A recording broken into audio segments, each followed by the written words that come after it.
Olá, tudo bem? Eu sou Bárbara Moura, terapeuta ocupacional, especialista em saúde da criança, e hoje eu vou te mostrar alguns motivos pelos quais seu filho não come. Vem comigo?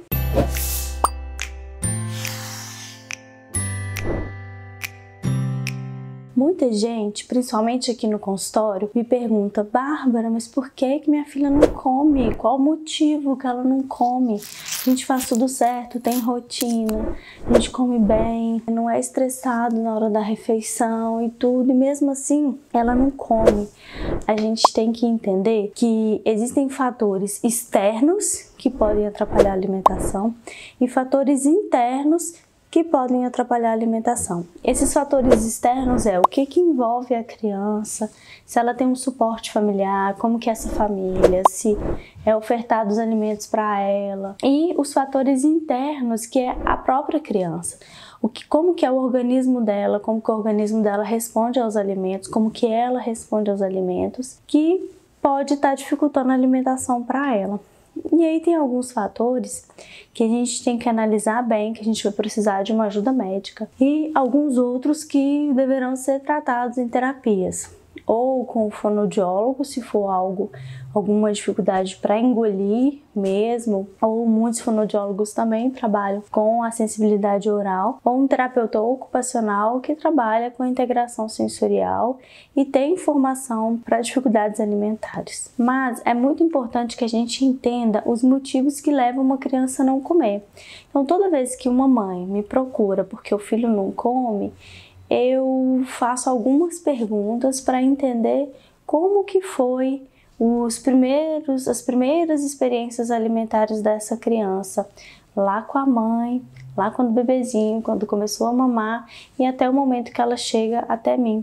E a gente tem que avaliar algumas condições porque elas precisam de ajuda, de intervenção, às vezes algum tipo de medicamento, eliminar alguns tipos de alimentos das refeições, e isso pode estar agravando muito o caso e causando uma experiência negativa para a criança.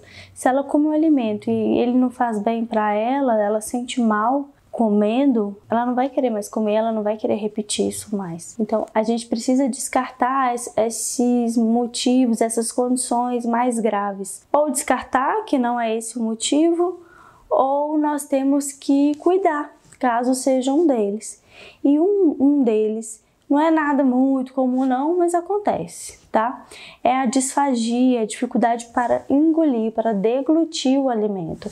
Então, uma dificuldade aqui esofágica e tal, eu não entendo muito desse processo. São os fonoaudiólogos que são os melhores para avaliar e tratar quando a questão é de deglutição.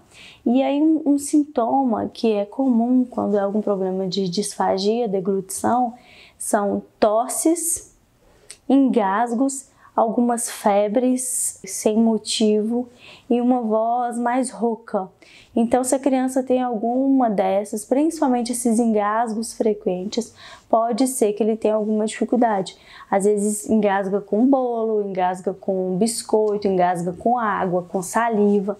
Só que isso é muito frequente, então aí a gente tem que buscar uma ajuda, porque pensa, a sensação de engasgo é terrível. Na hora que você está engasgando, você acha que você está sufocando, e se isso acontece com forma frequente, aquela questão lá, o relacionamento dela com o alimento não é positiva, não é boa, não é legal.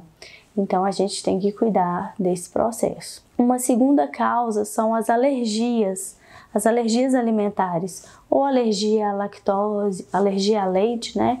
Ou uma intolerância à lactose, uma alergia a glúten, ovo. Nossa, gente, tem uma infinidade de coisas que a criança pode ter alergia, soja. E quando tem algum processo de alergia ou de intolerância a algum tipo de alimento, o intestino, ele não funciona muito bem. A criança tem muitos gases, tem uma barriguinha mais distendida, e isso leva ela a não ter boa experiência com o alimento, ou faz ela comer tudo muito separadinho, que ela vai escolher o que ela gosta, o que ela não gosta, que ela já sabe que algo ali faz mal para ela. Então, normalmente ela não gosta de comer a comida misturada, ela prefere comer tudo separado, porque de certa forma ela sabe que algo faz mal, só que ela não sabe falar isso, entendeu? Então, assim, ela evita certos tipos de alimento, porque ela sabe que aquilo ali pra ela não faz bem. Ou então, hoje ela come bem, aí ela comeu aquilo que faz mal, ela fica uns 2, 3 dias sem comer bem. Então, a gente tem que cuidar disso, leva num alergista e um gastro, que são os médicos mais especializados para poder cuidar desses processos, tá? Às vezes o cocô não tem uma aparência muito boa, é mole, a criança pode estar assando muito, isso são sintomas também de alergia. Problemas na pele, sabe? Fica com umas urticáriazinhas, tosse também é um sintoma de alergia alimentar, então a gente tem que ter esses cuidados para saber se não é isso que está causando essa seletividade alimentar, essa dificuldade alimentar. Porque se for alguma coisa referente a isso, na hora que a gente cuida desse processo, a criança tende a se alimentar melhor. Outra dificuldade que a gente tem são as funções gastrointestinais. Tem criança, tem gente que tem a motilidade ali, a digestão um pouco mais lenta, e isso também pode causar uma sensação de indigestão ou prisão de ventre, diarreias frequentes. Então, essas questões gastrointestinais também elas têm que ser avaliadas. Se isso acontece com frequência, sei lá, seu filho fica 2, 3 dias sem fazer cocô, ou fica sem fazer cocô, e quando vem uma diarreia ou diarreias muito frequentes, pode ser essa motilidade gastrointestinal, esse funcionamento gastrointestinal também não tá bom. E a gente também tem que procurar ajuda novamente um gastro para poder cuidar disso e olhar com mais conhecimento para esse processo.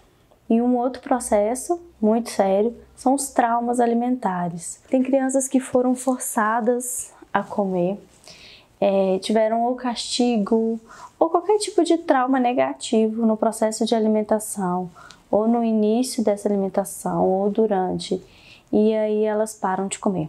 E às vezes foram traumas que a família nem sabe, pode ter sido com outra pessoa que estava cuidando, ou os próprios pais mesmo. Só que às vezes a gente não tem nem conhecimento disso, então tem que ser cuidado. Por isso que é importante a gente ter muito carinho, muito afeto no momento dessas refeições, no momento que a gente está oferecendo a comida para a criança. Porque esses traumas, eles são difíceis de ser desfeitos, vamos colocar assim. Vai demorar um tempo a mais para a criança poder trocar a chavezinha dela, trocar a chave do negativo para o positivo e ver que a alimentação é legal. Então, pensando nesses 4, vou recapitular com vocês, que é a disfagia, deglutição, alergias, funções gastrointestinais e traumas, a gente tem que descartar esses processos. Caso tenha algum deles, nós vamos tratar e dar continuidade ao tratamento. Porque que acontece? Não quer dizer que, pronto, descobri que tem alergia a leite, não, eu vou tirar tudo e vai tudo ficar bem. Não necessariamente, porque ela tem uma experiência ruim com a alimentação, ela tem uma experiência ruim de distensão abdominal. Então, pode ser que ela criou alguma relação, alguma associação com o alimento de que ele não é bom para ela, de que aquele momento ali faz ela sentir mal, passar mal. As alergias às vezes dão muita dor de cabeça e a criança não sabe nem descrever isso. Então, a gente vai ter que continuar nesse processo.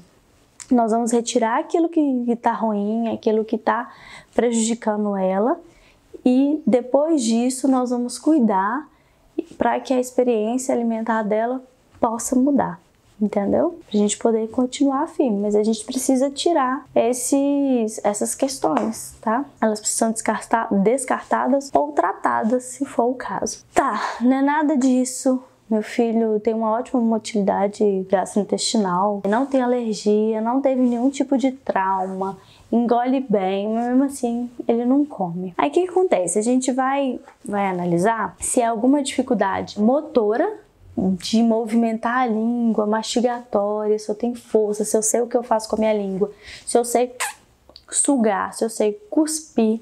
Isso tudo, se eu sei soprar, isso tudo é importante para na hora que um alimento entra lá dentro da minha boca, eu vou sentir o tipo de textura que ele tem, e aí eu sei se eu preciso mastigar muito, se eu preciso jogar para um lado, para o outro, para depois engolir. O que eu vou fazer com o alimento? A criança consegue ter esse planejamento do que ela vai fazer lá dentro? Porque parece ser algo muito simples, né? Que a gente faz isso de uma forma muito automática. Entra o alimento, mastigou, engoliu, acabou. Só que tem criança que isso não é tão fácil. E aí você vê que são crianças que ainda tá lá com 2 anos, ainda não sabe sugar um canudo ou suga só o suco E, por exemplo, um milkshake ou uma coisa que é mais densa, ele não tem a força para engolir, para sugar. Não consegue soprar um apito, uma língua de sogra. Então essa criança ela tem uma certa fraqueza ali da musculatura da boca, da face e de língua. Então ela não sabe muito bem, ela não vai saber muito bem o que fazer com o alimento lá dentro da boca dela. Entendeu? E uma outra questão, tá, ela movimenta a boca, ela movimenta a língua para um lado para o outro, sabe mastigar, sabe soprar, sabe fazer tudo. E o outro lado que a gente vai é para disfunção de processamento sensorial, que pode ser que aquela textura lá dentro da boca dela, na hora que ela pega, na hora que ela vê, o cérebro dela interpreta como algo nocivo, algo ruim. E aí ela não vai querer nem chegar perto daquele alimento, ela vai fazer ânsia de vômito, ou ela vai se esquivar, ela não quer pegar, ela não gosta de se sujar. Qualquer tantinho que suja o rosto tem que limpar na mesma hora, suja a mão tem que limpar. Aí é engraçado porque depois de um tempo, quando é assim, as mães falam: nossa, eu fui fazer aquele vídeo, aquelas fotos com bolo, eu não sei muito o nome daquilo, que a criança pega o bolo, se suja e tal. Meu filho nem encostou. Isso é um grande sinal, só que normalmente essa informação chega depois de um tempo, depois que os pais já estão mais informados dessa dificuldade sensorial da criança. E aí vê isso, é uma criança que não gosta muito de se sujar, que não brinca, vê a água lá, não brinca muito de se molhar, ou quando molha, quando a roupa suja, fica extremamente incomodada. Isso aí já é a parte sensorial. E acontece também de ter os dois juntos, tanto motor quanto sensorial. E por que isso é comum, os dois vir juntos? Porque a partir do momento que eu evito experiências sensoriais, eu também evito experiências e treinos motores.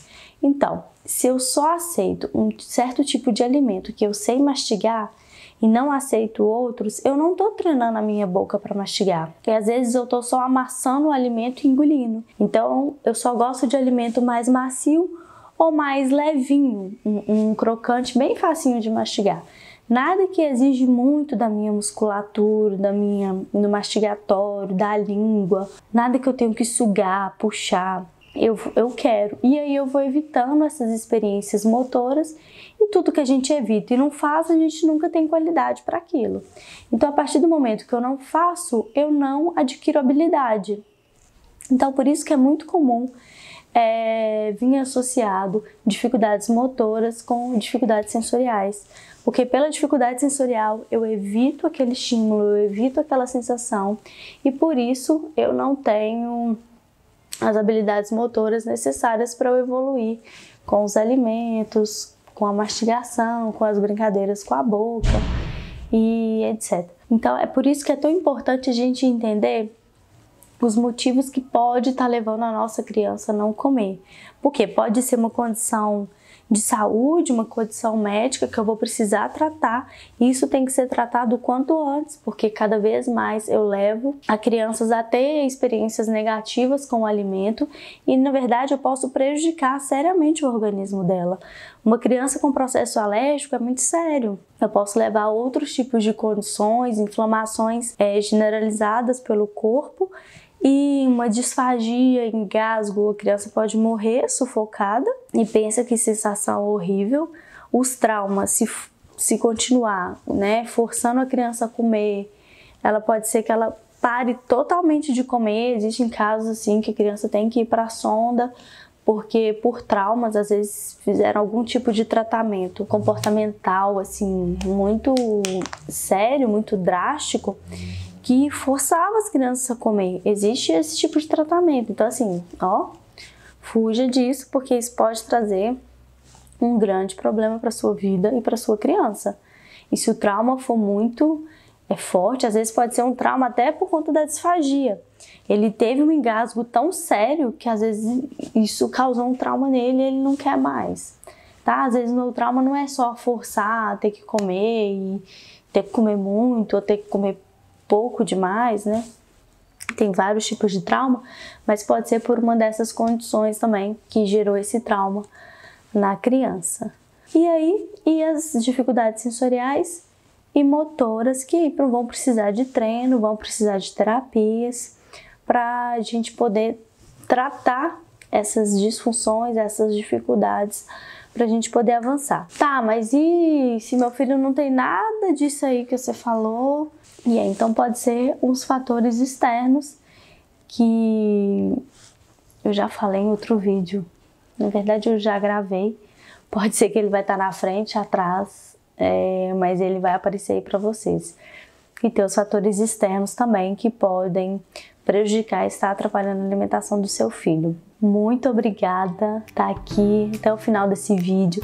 E lembra, aperte o joinha aí, compartilha com quem você acha que pode ajudar, se inscreva no canal, ative o sininho, salve esse vídeo para depois você poder assistir de novo. Ou, lembrei de alguém que pode se beneficiar com esse vídeo, ele vai estar mais fácil lá para você mandar para a pessoa.